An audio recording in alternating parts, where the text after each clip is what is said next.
کہ یہ دو جماعتیں نہیں ہیں، یہ دو خاندان ہیں. دو خاندان، ایک ہاؤس آف شریف ہے اور ایک ہاؤس آف بھٹو ہے.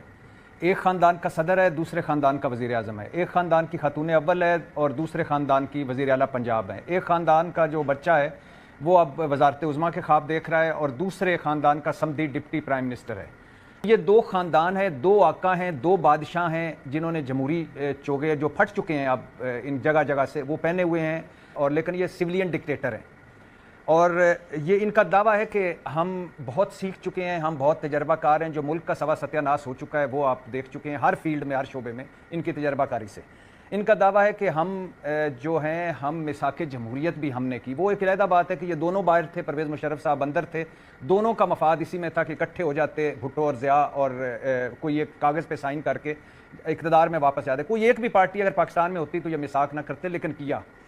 اب یہ کہتے تھے ہمیں کہ ہم سیکھ چکے ہیں، ہم اصلی اور ودیع جمہوریت والے ہیں. یہ پی ڈی ایم میں جو بنی تھی اس میں انہوں نے آخری نعرے مارے تھے کہ کھوئے ملائی والی جمہوریت ہمارے پاس ہے، باقی سارے تو یہ عمران خان ڈکٹیٹر ہے، یہ تو کسی کے کندھے پہ آیا اور ہم سیکھ چکے ہیں، ہم ادھر آئے ہیں. پھر یہ آئے، عدلیہ کا حال آپ دیکھ چکی ہیں، ان بنیادی انسانی حقوق کے حال آپ دیکھ چکے ہیں، اپوزیشن دیکھ چکے ہیں. اس کے علاوہ 26ویں 27ویں آئینی ترمیم، پی کا لگ چکا، نیب ترمیم میں آ چکی، الیکشن کمیشن ترمیم میں آ چکی ہیں، جلسہ جلوس قانون سازیاں ہو چکی.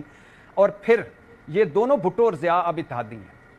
ایک کہتا ہے کہ یہ جو شہباز حکومت ہے یہ جعلی حکومت ہے. یہ پیپلز پارٹی والے کہہ رہے ہیں، شرجیل میمن صاحب بول رہے تھے کہ یہ جعلی حکومت ہے، یہ جعلی مینڈیٹ ہے، یہ فارم 47 کی حکومت ہے.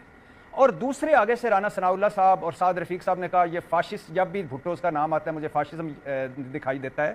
اور رانا صاحب کہہ رہے تھے کہ یہ کرپٹ ہیں، 2.5-3 ہزار ارب جو ان کو پیسہ ملا تھا یہ دبئی لے گئے ہیں. اب ان کی اوقات دیکھیے، ان کی جمہوریت کی، اور ان کی حیثیت دیکھیے، اور ان کا ڈرامہ دیکھیے کہ اتحادی ہیں گلگت بلتستان میں بھی اور مرکز میں بھی. اور اگر یہ جعلی حکومت ہے، 2 نمبر حکومت ہے، فارم 47 کی حکومت ہے، جعلی مینڈیٹ ہے، تو اسی گنگا سے زرداری صاحب اور یوسف رضا گیلانی صاحب اور پیپلز پارٹی نے بھی ہاتھ دھوئے. اور اگر یہ کرپٹ ہیں تو اس کا مطلب ہے کہ مسلم لیگ نون کو کوئی پرواہ نہیں ہے کہ ملک کا اگر 2-2.5 ہزار ارب بار دبئی چلا جائے تو کوئی پرواہ نہیں.